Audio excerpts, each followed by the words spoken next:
എൻസൈക്ലോവിങ്സിൻ്റെ പുതിയൊരു വീഡിയോയിലേക്ക് നിങ്ങൾക്ക് ഏവർക്കും സ്വാഗതം. ഈ വീഡിയോയിലൂടെ നിങ്ങളുമായി ഷെയർ ചെയ്യുന്നത് ബാങ്ക് അക്കൗണ്ട് ഉള്ളവരെല്ലാം തന്നെ ശ്രദ്ധിക്കേണ്ട വളരെ പ്രധാനപ്പെട്ട അറിയിപ്പുകളാണ് ഈ വീഡിയോയിലൂടെ ഷെയർ ചെയ്യുന്നത്. നമ്മുടെ വീഡിയോസ് ആദ്യമായി കാണുന്ന സുഹൃത്തുക്കളാണെങ്കിൽ ആദ്യമേ തന്നെ ചാനൽ സബ്സ്ക്രൈബ് ചെയ്യുക. അപ്പോൾ നമുക്ക് വിശദാംശങ്ങളിലേക്ക് കടക്കാം. നാളെ മുതൽ പുതിയ സാമ്പത്തിക വർഷമാണ് ആരംഭിക്കാൻ പോകുന്നത്. നികുതിദായകരെ കാത്ത് നിരവധി മാറ്റങ്ങളാണ് ഇതിനോടകം വന്നിട്ടുള്ളത്. UPI ഇടപാടുകളിൽ തുടങ്ങി ആദായ നികുതി നിയമങ്ങളിൽ തന്നെ വലിയ മാറ്റങ്ങൾ ഉണ്ടാകും. ഏപ്രിൽ 1 മുതൽ ഈ കാര്യങ്ങൾ നിലവിൽ വരും.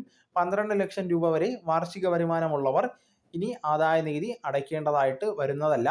ഉപയോഗത്തിലില്ലാത്ത മൊബൈൽ നമ്പറുമായി ലിങ്ക് ചെയ്തിരിക്കുന്ന UPI അക്കൗണ്ടുകൾ കൈവശമുണ്ടെങ്കിൽ അപ്ഡേറ്റ് ചെയ്യേണ്ട അവസാന ദിവസം ഇന്നാണ്. അല്ലാത്ത പക്ഷം അക്കൗണ്ട് നീക്കം ചെയ്യപ്പെട്ടേക്കാം. ഇതുമായി ബന്ധപ്പെടുത്തി national payment corporation of India മുന്നറിയിപ്പ് നൽകിയിട്ടുണ്ട്. ഓൺലൈൻ സാമ്പത്തിക ഇടപാടുകളിലെ അപകടങ്ങൾ തടയുക എന്നതാണ് പ്രധാന ലക്ഷ്യം. ATMിൽ നിന്ന് പണം പിൻവലിക്കുന്നതിന് ഇനി അധിക ചാർജ് നൽകേണ്ടതായിട്ട് വരും. നേരത്തെ ഒരാളിൽ നിന്ന് 17 രൂപയായിരുന്നു യൂസർ ഫീ ആയിട്ട് ഈടാക്കിയിരുന്നത്.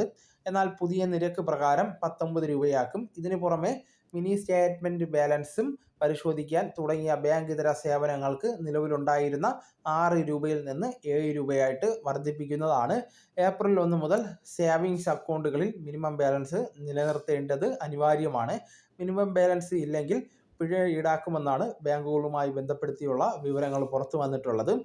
വൻകിട വാഹന നിർമ്മാതാക്കളും കാറുകളുടെ വില വർദ്ധിപ്പിക്കാൻ ഒരുങ്ങുകയാണ്. അതോടൊപ്പം തന്നെ 5000 രൂപയ്ക്ക് മുകളിലുള്ള ചെക്ക് ഇടപാടുകൾ സംബന്ധിച്ചുള്ള വിവരങ്ങൾ ബാങ്കിന് ഇനി ഡിജിറ്റലായി നൽകേണ്ടി വരും. സാമ്പത്തിക തട്ടിപ്പുകൾ തടയുന്നതിനായി RBI ആവിഷ്കരിച്ച പോസിറ്റീവ് പേ സിസ്റ്റം പദ്ധതിയുടെ ഭാഗമായിട്ടാണ് ഈ നീക്കം നടക്കുന്നത്. അതോടൊപ്പം തന്നെ ആദായ നികുതിയിലെ സെക്ഷൻ 87A പ്രകാരം നികുതിയുമായി ബന്ധപ്പെടുത്തിയുള്ള ഇളവുകൾ വർദ്ധിപ്പിക്കുന്നതാണ്. സംസ്ഥാനങ്ങൾക്കിടയിൽ നികുതി വരുമാനത്തിൻ്റെ ശരിയായ വിതരണം നടക്കുന്നതിൻ്റെ ഭാഗമായിട്ട് GSTയിൽ ഇൻപുട്ട് സർവീസ് ഡിസ്ട്രിബ്യൂട്ടർ സിസ്റ്റം അഥവാ IDS സംവിധാനവും അടുത്ത ദിവസം മുതൽ നിലവിൽ വരുന്നതാണ്. ഇതുമായി ബന്ധപ്പെടുത്തി മറ്റു കാര്യങ്ങൾ നോക്കുമ്പോൾ ബാങ്കുകൾ തങ്ങളുടെ സേവിങ്സ് അക്കൗണ്ടിലെയും FDയിലെയും പലിശ നിരക്കിൽ മാറ്റം വരുത്തിയിട്ടുണ്ട്. അതായത് സേവിങ്സ് അക്കൗണ്ടിലെ പലിശ ഇപ്പോൾ അക്കൗണ്ട് ബാലൻസിനെ ആശ്രയിച്ചായിരിക്കും. ഇതുവഴി ഉയർന്ന ബാലൻസുകൾക്ക് മികച്ച നിരക്കിലൂടെ പലിശ നമുക്ക് നേടാൻ സാധിക്കുന്നതാണ്. ക്രെഡിറ്റ് കാർഡുമായി ബന്ധപ്പെടുത്തിയുള്ള മറ്റ് അറിയിപ്പുകൾ നാം നോക്കുമ്പോൾ SBI, IDFC തുടങ്ങിയ ബാങ്കുകളുമായി ബന്ധപ്പെടുത്തി അവരുടെ ബ്രാൻഡ് ക്രെഡിറ്റ് കാർഡുകളിൽ മാറ്റം വരുത്തുകയാണ്. അതായത് ഈ കാർഡുകളുടെ ടിക്കറ്റ് വൗച്ചറുകൾ, പുതുക്കൽ ആനുകൂല്യങ്ങൾ, മൈൽ സ്റ്റോൺ റിവാർഡുകൾ തുടങ്ങിയ ആനുകൂല്യങ്ങൾ ഏപ്രിൽ 18 മുതൽ നിർത്തലാക്കുന്നതാണ്. അപ്പോൾ ഈ അറിയിപ്പുകൾ നിങ്ങൾക്ക് എല്ലാവർക്കും പ്രയോജനകരമായെന്ന് കരുതുന്നു.